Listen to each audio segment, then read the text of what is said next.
Բարի երեկո, Արցախի հանրային հեռուստատեսության ուղիղ եթերում օր հարցազրույցն է, հարցազրույցի տաղավարում այսօր հյուրընկալել ենք Ռուբեն Վարդանյանին։ Բարև ձեզ, պարոն Վարդանյան, շնորհակալություն զրույցի հրավերը ընդունելու համար։ Կարծում եմ, գուշակում եմ, թե Արցախում ամենաշատը ովքեր են ուրախացել, որ պետնախարի պաշտոնից ազատվել եք։ Շատ չեմ տանջի ասեմ, երևի կառավարության շենքի մաքրուհիները, որովհետև արդեն 2 օր 7 անցկես չեք գնում եւ սկսում խորհրդակցություններ անցկացնել։ Բարի երեկո, շնորհակալություն հավերքի համար։ Լավ հարց եք տալիս, դե ավելի իրավաբար ծանր, ես ընդ ապրում էի, դրա համար իրանք ստիպված էին գալ եւ առավոտը շուտ եւ իչեւ ես չգիտեմ հանդիպմանը իրանք չեն կարող մաքրել, ավելի բարդ է, պատասխանեցի, բայց երևի դուք ճիշտ եք։ Պետական նախարարի պաշտոնում աշխատեցիք մոտ 110 օր, որպես երբևէ պետական պաշտոն չզբաղեցրած գործիչ, ինչպես է գնահատում այդ փորձը, դա ձեզ ինչ տվեց։ Ես առաջարկում եմ, այսօր ուղիղ եթեր է եւ ես 112 օրը որ ես պետնախարար ես հարեն եմ խոսում եւ հաշվում եմ դա շատ կարևոր է մեր պետական լեզուն է, բայց աշխատանքային լեզուն ռուսերենն է, ինձ թվում է մենք իրավունք ունենք եւ ես գիտեմ դա նորմալ է որ արաբացիները, բոլոր արցախցիները հասկանում լավ ռուսերեն, ինձ ավելի կարևոր է այսօր, որտեղ ուղիղ եթերը ռուսերենով պատասխանեմ հարցերին եւ հույսով եմ, որ դուք կարաք հայերենով հարցը տաք, ես ռուսերենով պատասխանեմ։ Խնդրեմ։ Никогда не смотрел на этот период как на госработу, потому что это не совсем было обычное время. Я приехал в Арцах в конце августа и сказал, что у нас идет битва, война не закончилась. 9 ноября мы даже не подписали перемирие, просто было остановлено военные действия. На самом деле война продолжалась. И я чувствовал, что я должен быть здесь вместе с вами, потому что понимал, что в этой ситуации и государство, и общество, и общественная организация, они все находятся в некотором другом состоянии, чем просто обычно работающий государственный механизм. Поэтому опыт уникальный для меня, как для человека, кто всю жизнь проработал в частном секторе или в благотворительном секторе. Но, с другой стороны, опыт уникальный именно потому, что это было время как раз такого вызова, выдержим или не выдержим тяжелейшую зиму, которую мы прошли, и уже вот осталось буквально несколько дней, будет весна. В этом смысле фантастический опыт.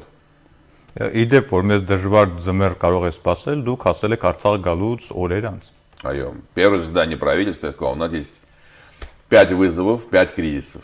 Финансовый кризис, кризис конституционной реформы, который начался в январе 2022 года и до сих пор так и не закончен. Кризис управления государством в условиях такой вот тяжелой ситуации. Кризис потенциальной блокады или тяжелой зимы. И кризис апатии и безразличия. Я должен сказать, что все эти 5 кризисов я считал и считаю принципиально важными. И о них говорить, и с ними бороться. Где-то нам удалось что-то изменить, где-то нет. Но главное, что мы действительно вошли в эту зиму не сильно готовы к тому, что это будет проходить так жестко. И я действительно снимаю шляпу и огромное уважение к людям, которые выдержали все это, что с нами произошло этой зимой. Խոսենք այն մասին, թե ինչ տվեց ձեր պաշտոնավարման 110-112 օրը Արցախին։ Ну, если можно, я хотел бы как вернуть вопрос вопросом. Вот вы гражданин Арцаха, что вы увидели? Как для вас это все отразилось? Вы почувствовали какую-то разницу? Սովորաբար հարցեր տալիս եմ, բայց ասեմ, սպասումները ավելի մեծ էին։ Իմ սպասումները նաև ավելի մեծ էին։ Իսկ շատերի սպասումները կարծում եմ ավելի մեծ էին իմ պատկերացրածից, որովհետև պատկերացնում էին գալիս է Արցախ Ռուբեն Վարդանյանը, կբերի մեծ ներդրումներ, կգան նրա օրինակով շատ հայեր, չգիտեմ, շատ կարճ ժամանակում կյանքը սպասում են, որ կփոխվի։ Կարծես չփոխվեց։ Даже еще хуже стало. Есть люди жаловались, что вот приехал Варданян и все стало хуже. Հանուն անկեղծության, հանուն ճշմարտության ասեմ, որ դուք էլ չեք խոստացել, որ արագ փոխվելու է, բայց ամեն դեպքում սպասում էին մարդիկ։ Нам всем хочется чуда. Нам всем хочется, что вот волшебная палочка. Я когда приехал, спрашивал, Вот если бы у вас была волшебная палочка, что бы вы сделали? Люди начинали отвечать в Арцахе. Мы сделали самое главное. Мы провели инвентаризацию того, что есть в Арцахе. Для того, чтобы привлекать инвестиции, для того, чтобы работать с внешним миром, ты должен сам сначала понимать, что у тебя здесь есть, какая у тебя ситуация. Второе, мы точно разобрались с тем, как управляется, как принимается решение, как работает механизм в Арцахе управления страной. Третье, мы действительно увидели наши узкие места, и где у нас больше всего проблем, где у нас больше всего вызовов. И это не простая вещь, поставить диагноз и понять вот болевые точки. На это требуется время. Знаете, вот у армян очень часто, когда едешь по Армении, видно, вот дом стоит, стены, а больше ничего нету. Потому что как строится у нас дом? Вечером собрались, выпили, он говорит, у меня деньги появились, давайте дом построим. И с утра начинают уже фундамент и стены поставить. Потом начинают думать про проект, про отделку, какая должна быть инженерия. Мы действительно понимали, что в первые 100 дней, и планировалось как раз в первые 100 дней разобраться с ситуацией, представить видение, которое у нас оно есть. Мы понимаем, что нужно делать в Арцахе и в области образования, и в инфраструктуре, и в финансах.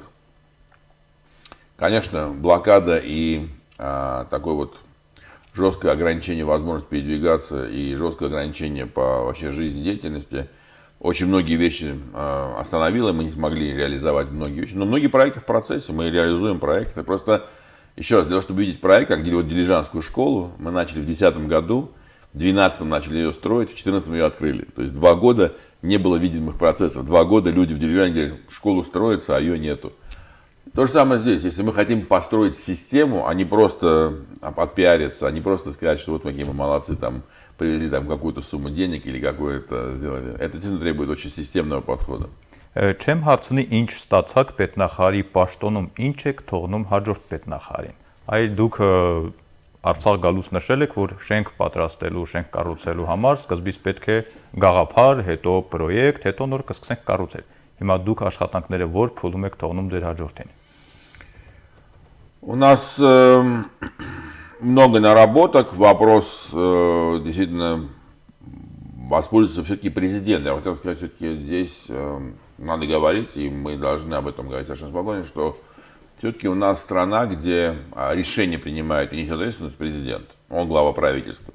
Он может дать больше полномочий, меньше полномочий госминистру, но по большому счету это его решение. Поэтому мы оставляем ему, как он распорядится, как он будет работать с новым госминистром, это уже его будет его решение. Главное, что мы оставляем, мы точно понимаем, что с нами хочет сделать сосед. Процесс реинтеграции, который он объявил и который он не скрывает, очень четко сформулировал. И они очень жестко пытаются это делать. Мы смогли вместе определить те красные линии, которые недопустимы для арцахцев. И это очень важно. Второе, мы очень четко объяснили, что такое бороться. Что бороться это не значит бегать с автоматом и стрелять из пулеметов, а в том, чтобы каждый день изменять экономическую ситуацию, социальную, быть честным с народом. И очень многие базовые вещи, которые кажутся тривиальными, мы стали о них не просто говорить, но и делать. Например, прозрачность системы финансов, прозрачность системы управления государством, прозрачность принятия решения, справедливость доступа к разным благам. То есть это те основы, которые мы заложили за эти 100 дней. Какие-то заложили больше, какие-то меньше. Я уверен, что наработки наши могут быть полезны, а могут быть отвергнуты. Это уже дело еще раз руководителя страны. Պարզապես հետաքրքիր է այդքանից հետո պարտավոր եմ հարցնել, ինչպես է գնահատում Արցախի պետական ապարատի արդյունավետությունն ու կենսունակությունը, որպես, այսպես ասենք, աշխարհ տեսած շատ կառավարությունների հետ աշխատած գործիչ։ У меня есть 3 оценки.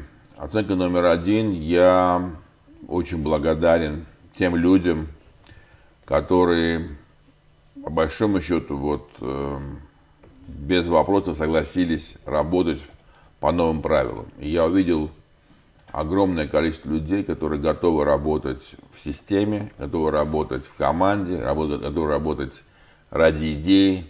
И те люди, которые имели разные прошлое. И я должен сказать, что меня сильно критикуют, что я вот не сформировал звездную команду, не понимаю, что в момент блокады уже нельзя было формировать извне. И я очень благодарен, что министр здравоохранения господин Аветисян смог присоединиться просто случайно, оказался именно в эти первые дни блокады в Арцахе.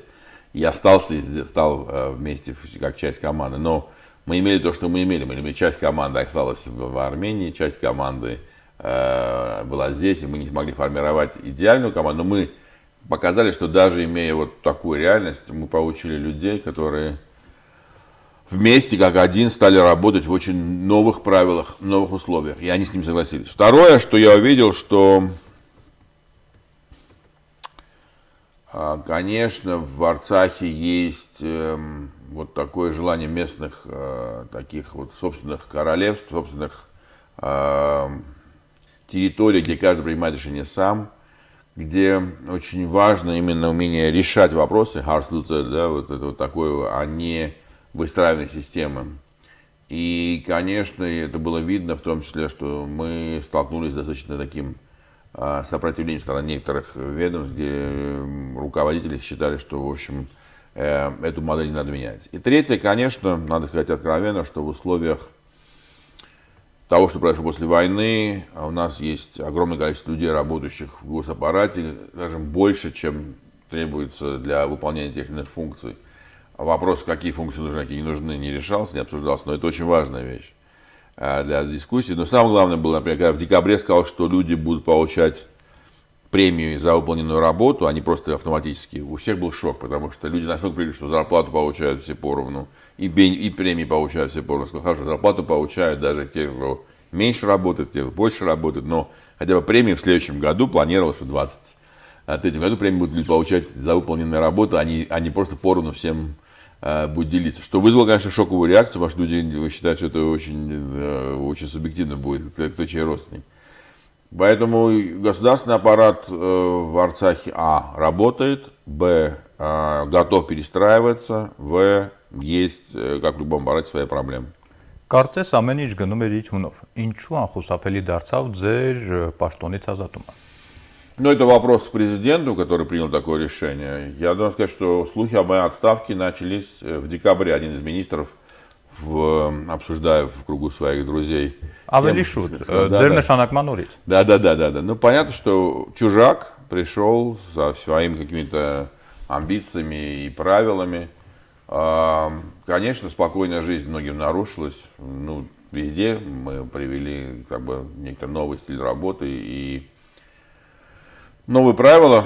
Действительно, много неприятно. Мы перекрыли кислород очень многим людям, которые получали большое финансирование. Мы сейчас все знаем. Я должен сказать, что вот эта системность, которую мы сказали, будем внедрять, это не только в талонах, это не только во всех тех работах, которые мы делаем в оперативном штабе.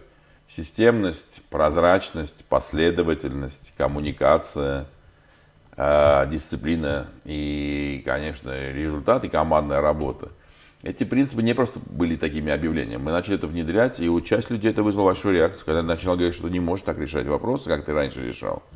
Это большое недовольство. А финансовый поток мы перекрыли такому количеству людей, что я думаю, что они от радости, что меня уволили, сейчас просто выпивают каждый вечер.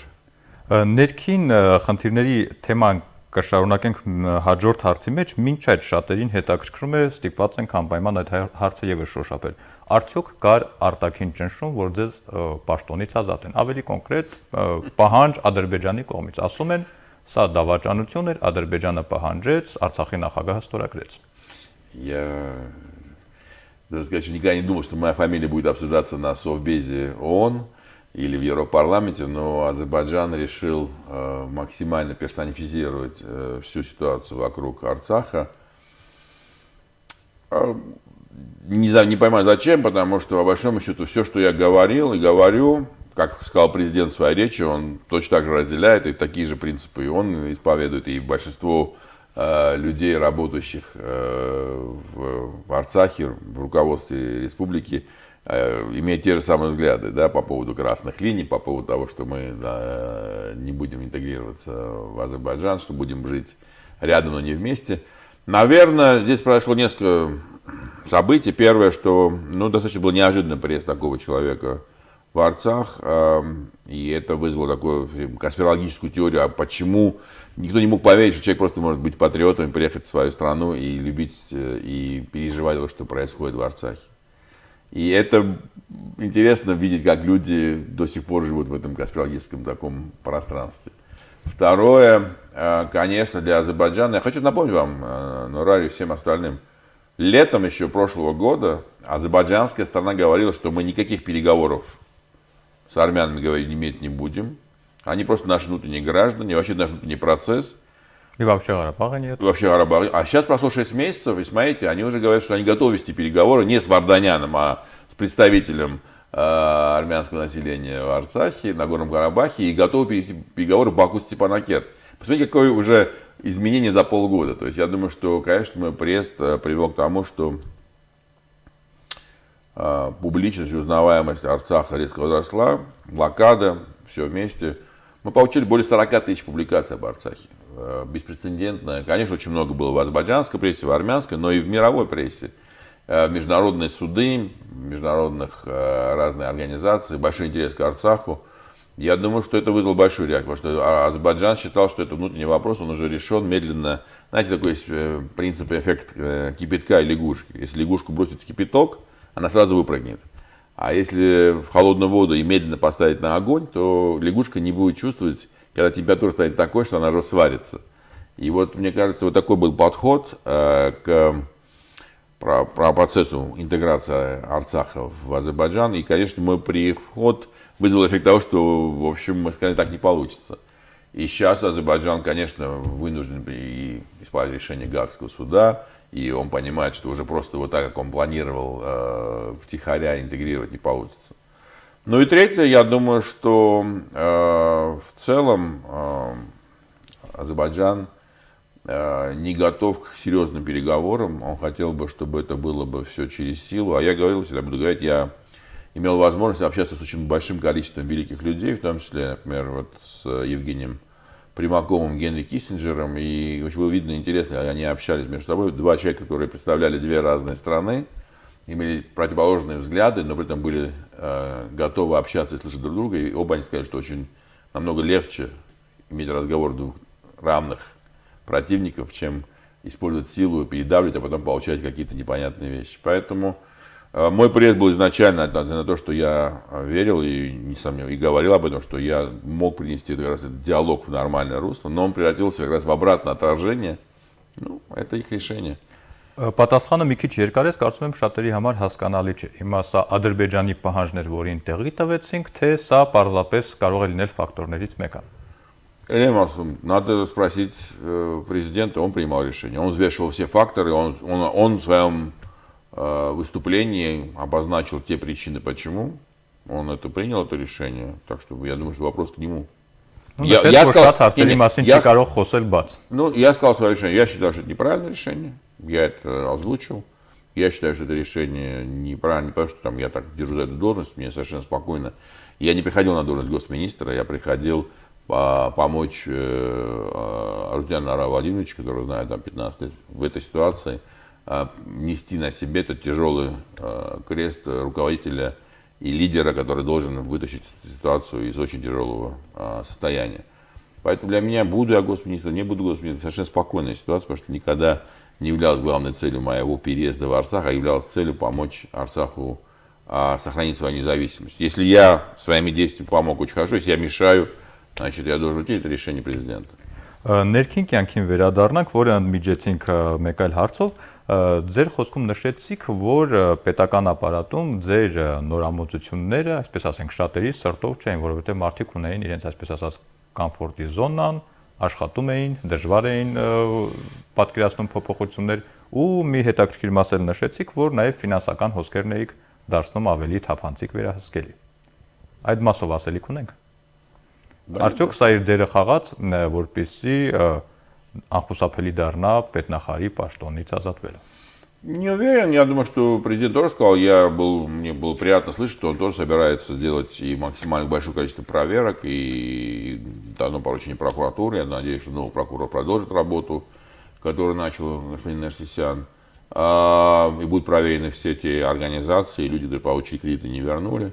Но я должен сказать, что мы просто элементарно, вот мы сэкономили в прошлом году 6 миллиардов драм, не потратили денег, которые должны были быть потрачены, просто потому что закупки и все другие вещи сделали чуть более системнее. Мы действительно, это 6 миллиардов большие деньги, 15 миллионов долларов. Ну, в общем, кто-то не дозаработал, наверное, а может просто кто-то не выполнил свои обязательства перед людьми, просто не сделал доброе дело. Потому что не всегда это коррупция, иногда это просто как услуга, просто бардак, просто нету времени. Да, мы, конечно, разобрались с ситуацией, мы понимаем, что у Арцаха серьезные финансовые вызовы, в том числе созданные после войны, обязательства перед банками, обязательства перед людьми. У нас невыполненных обязательств очень много социальных.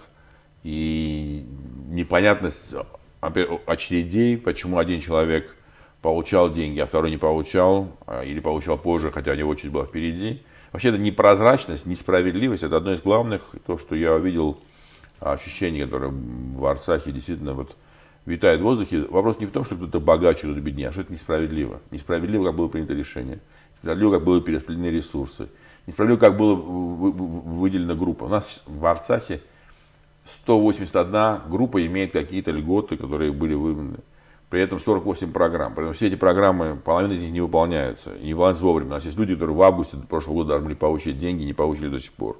У нас какие-то программы объявляются, денег по них нету. И, в общем, такое немножко отсутствие просто элементарного уважения. Люди сказать, знаете, у нас денег нет, у нас в таком графике вам дадим деньги.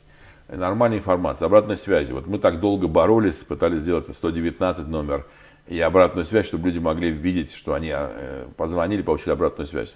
Длинный процесс, еще очень много надо было сделать. Но тут ощущение несправедливости, конечно, мы немножко изменили. Я должен сказать, что, наверное, это надо спрашивать население, в первую очередь, почувствовали ли они это изменили, нет, потому что это только начало было. Но для некоторых людей это был, конечно, большой дискомфорт.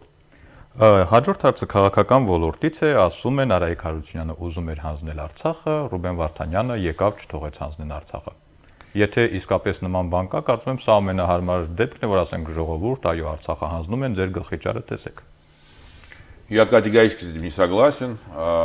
Я глубоко убежден, что в руководстве Арцаха нет людей, которые хотели бы сдать Арцах.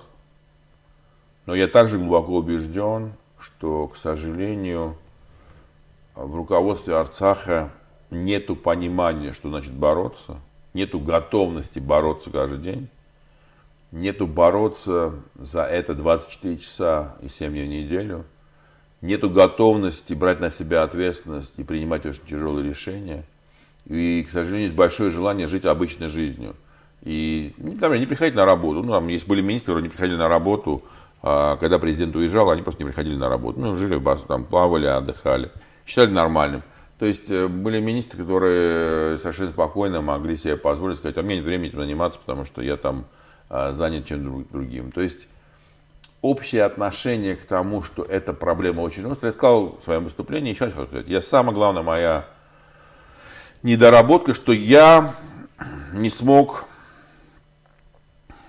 донести ключевую мысль. У нас сейчас Сардарабад, мы стоим на краю пропасти. И на краю пропасти принимаются чрезвычайные решения, очень жесткие. Это военное положение, это цензура, это ограничение во многих действиях, потому что и это очень жесткое наказание за неисполнение решений.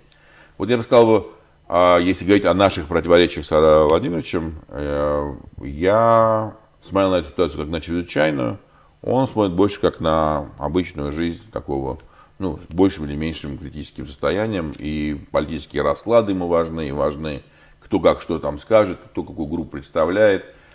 Для меня, как человека, не отягощенного ни связями, ни отношениями, было очень просто.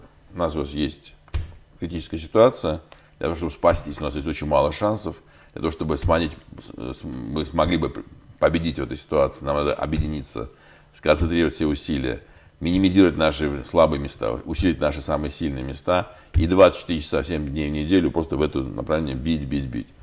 У меня была ситуация чрезвычайное положение, скажем так, какая-то часть руководства, в том числе президент, жил в ситуации, скажем так, что это, да, плохая ситуация, но она не настолько, как я ее немножко перебарщиваю. Պարոն Վարդանյան, գիտեք ինչու Սարդարապատի օրինակը մարդկանց չի ոգեշնչում շատ, որովհետև ենթագիտակցության մեջ գիտեն, որ Սարդարապատում հաղթել ենք։ Սարդարապետի օրինակը, այսպես ասենք, հաղթանակի օրինակն է։ Я глубоко убежден, Եթե мы գիտենք, победим. որ հաղթելու ենք, ուրեմն я կարելի է убежден. շատ, այսպես Да, ասենք, очень ջանքեր хороший вопрос. Я очень рад. չներդրել։ 3 темы по Сардарабаду. Первое. В Сардарабаде в момент битвы 750 тысяч человек проживало в Армении. Пошло драться 35 тысяч. Из них, кстати, 15 тысяч арабатцев было. Езиды были 3 тысячи человек. Русские офицеры, коммунисты, дашнаки. То есть 35 тысяч, 5% пошло.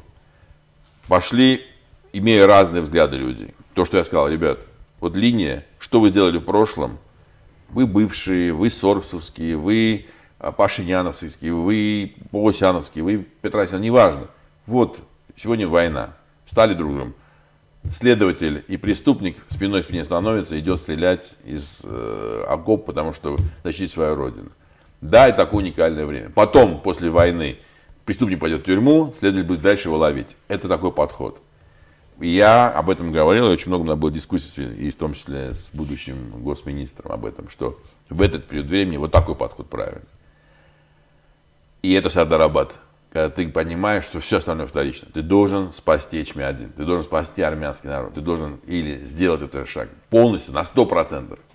Половинчато не получится. Ты должен сказать, я своей жизнью сам и готов, и за собой поведу. И в этом смысле лидер, именно в этом заключается, что он должен сказать, я как лидер, не как руководитель, а как лидер, беру на себя эту ответственность. Я готов взять на себя ответственность. Я понимаю этот страшный риск того, что мы можем проиграть, потому что это еще не факт, что получится. Но если мы это не сделаем, нам конец. Потому что или мы отсюда уйдем, или нас адаптируют, и нас сделают здесь частью, ассимилируют.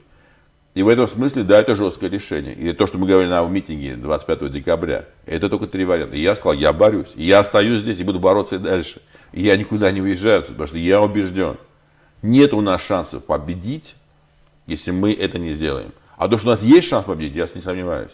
Я убежден, что, несмотря на все тяжелое наследие, на то, что мы имеем разность величин территории, населения, денег, все, у нас есть шанс. И я должен сказать, эта блокада показала. Более стойкого народа, я хочу вам сказать, всем огромное спасибо. Вы фантастические люди. Вы выдержали такую зиму, и все были уверены. И не только в Азербайджане, и в Армении, и в России. Многие люди, что здесь сейчас сломаются, согласятся на все. А вы стали еще крепче. Сколько я проехал регионы, везде одно и то же. Мы выдержим, мы выстоим, мы готовы. Лишь бы вы нас не предали бы, лишь бы вы нас не оставили бы. И в этом смысле, да, победа очень маленькая. Но Сардарабад показал одну вещь. Если ты не малодушничаешь, если ты реально до конца говоришь, я готов, то ты реально побеждаешь. Невозможно не победить соперника, потому что ты говоришь, я тебе горло перегрожу. Да, ты больше меня, да, ты крупнее меня.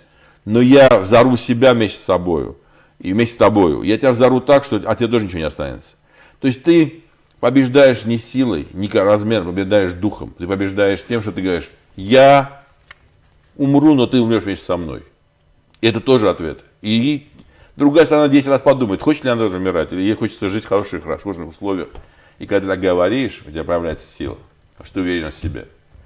Վերադառնանք նախագահի հետ ձեր հարաբերություններին։ Հրապարակային ասել եք, որ խնդիրներ չունեք, քիչ առաջ նորից ասեցիք, անգամ կառավարության վերջին նիստում գրկախառնվեցիք, հուզվեցիք, բայց չար լեզուները ասում են, որ ունեք խնդիրներ։ Այ հիմա մեր հեռուստադիտողներն էլ նայում եւ ասում են, ասեք ճիշտը։ Ну, во-первых, я уже сказал о наших отличиях. Я живу в модели Сардарабада, он живет в модели политических переговоров. У него было очень много вызовов, в том числе недовольство со стороны силового блока, недовольство со стороны Армении, недовольство со стороны Азербайджана и Турции. У него есть свои круги. Например, я встречался с улицы, встречался с политическими партиями. И я понимаю, там с оппозицией, которая там уличная, которая может там говорить, что там какие-то вещи в форме неприемлемы, мне кажется, в сегодняшней ситуации. Но неважно.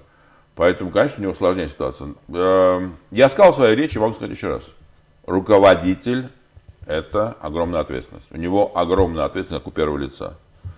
Он ее несет, и у него нет шансов. Он должен быть не только руководителем, но еще и лидером. Он должен быть лидером, который верит в победу, верит в борьбу, верит в то, что мы сможем преодолеть то, что кажется невозможным. и за собой ведет народ. Я рад, что в вчерашнем выступлении он это сказал. Дай Бог, чтобы он это сделал бы. Я ему сказал, и я хочу сказать тоже вот так же в экран. Я прочитал внимательно все его выступления после 9 ноября. Он много о чем говорил и много чего обещал. Я считаю, что очень важно, что лидер должен ответственно относиться к своим словам. И за своими словами должен делать. Я убежден, что наше общение с ним дало ему возможность почувствовать важность этого всего. И я надеюсь, что и обязательства, которые он взял перед людьми, и социальные обязательства, и финансовые обязательства, и многие другие обязательства, которые взял как руководитель, он их будет исполнять, а мы ему поможем в этом.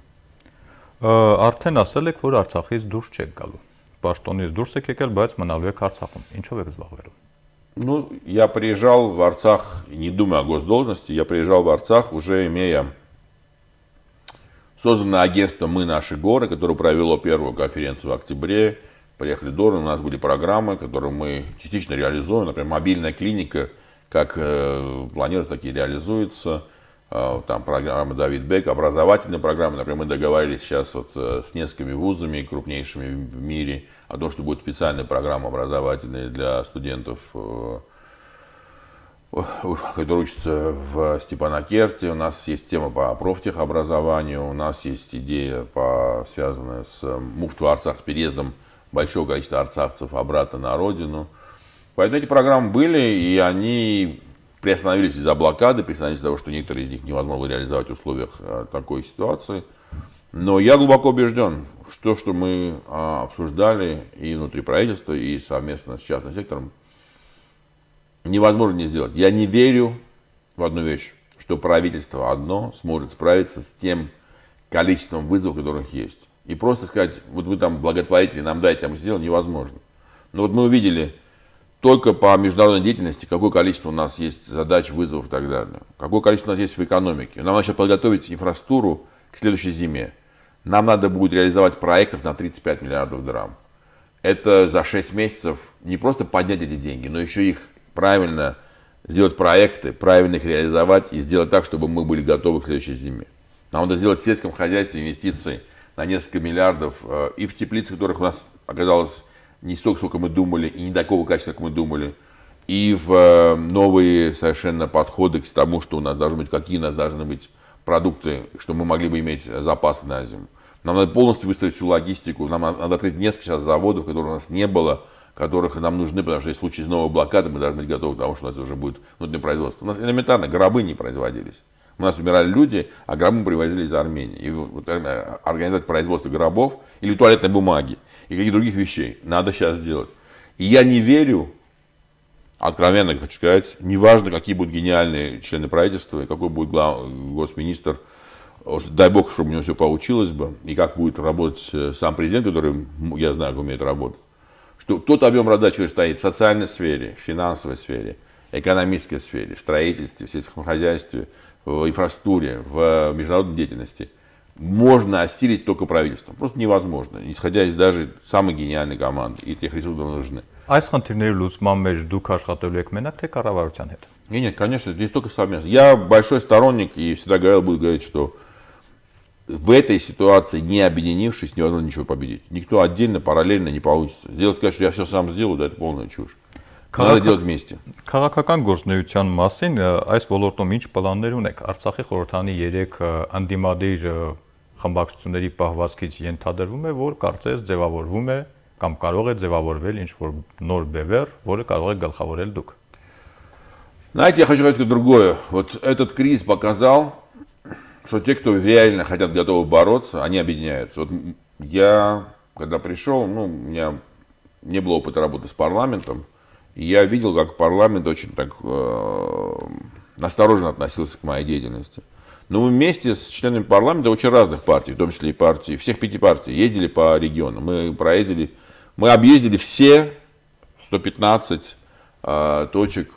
Я не во всех был, но мы все вместе покрыли весь Арцах в эту зиму, в эти тяжелые условия. Мы получили обратную связь, мы видели, как думает народ, мы услышали, что народ о чем переживает, какие вопросы. В этом смысле я видел, что люди, которые готовы бороться, неважно, какой партии они принадлежат. Это истинный вопрос. Веришь ли ты, что сейчас Сардар-Арбат или нет? Сейчас заниматься политикой, я не очень понимаю, о чем вы говорите. Потому что, еще раз, мы опять возвращаемся, что я живу в модели, что у нас сейчас Сардар-Арбат, вы живете в модели, что у нас сейчас будут выборы, политические партии, отдельные кандидаты. Я сказал президенту, когда он сказал, что он хочет уйти в отставку, я сказал, что сейчас устраивать выборы, это безумие. Сейчас ему уходить в отставку нельзя никому, потому что в данной ситуации это не вопрос хорошая, плохая ситуация политическая. Мы стоим на пороге критического периода будущего Арцаха. Единственный шанс, который нам позволит это преодолеть, это если мы отложим в сторону, знаете, как будто Маугли, водяное перемирие, когда ты откладываешь в сторону все свои взаимоотношения между разными группами, говоришь, на период, пока пришли рыжие псы, мы все, и Багира, и Балу, и волки, и другие животные, вместе объединимся, чтобы остановить рыжих псов. Если мы это не поймем, у нас нет шансов. Поэтому заниматься политикой, заниматься тем, чтобы радоваться, например, мне говорят, а вдруг не получится у госминистра нового. Я говорю, я буду переживать, потому что для меня это такое же будет поражение, потому что я считаю, что мы все вместе должны делать все, чтобы у правительства получилось бы, чтобы у Арайка получилось, чтобы он не падал бы духом, чтобы он понимал бы, что от его слез и от его слов, и от его действий зависит не только его жизнь, но и жизнь всех нас. И что он как лидер должен на себя брать большую ответственность. Да, и он должен на себе нести этот груз тяжелейший, который он несет после войны. И рядом с ним должны стоять все люди очень разных взглядов. И те, кто против, должны уехать отсюда. Они должны остаться. Те, кто не готовы быть рядом, должны уехать. Или должны быть наказаны. Անկեղծ չեք հավսոսում, որ մտակ այս զարգացումների մեջ կայացած ճանապարհ անցած բավական նաև ունեցվածք ունեցող գործիչ եք, ունեիք բոլոր հնարավորությունները աշխարհի ամենահետաքրքիր ու ամենաապահով վայրերում ձեր կյանքն անցկացնել։ Չեք հավսոսում, որ եկաք Արցախ ու մտակ այս խառնաշփոթի մեջ։ Этот вопрос, вы не первый, кто задает мне этот вопрос. Я должен сказать, что кроме того, что у меня была большая потеря, что я не мог общаться с моей семьей, которая, к сожалению, так получилось, что не смогли 15 декабря приехать на каникулы, как должны были приехать. Во всем остальном это был, наверное, самый счастливый период моей жизни. Когда я этому говорю своим друзьям, на меня смотрят. Я жил в комнате отдыха для госминистра, где было очень холодно иногда, потому что не всегда был свет и отопление. А у нас, так же, как у всех, у меня был УАЗик с газовым баллоном. И тем не менее, это был самый счастливый период времени, потому что я видел, то, что я делаю, нужно моей родине, моим, как бы правильно сказать, это не просто одной национальности, а людям, которые вместе со мной пользуются сохранением своего будущего. Люди, которые готовы выстоять и готовы принять самые тяжелые условия. Я должен сказать, ну, это самый счастливый период времени.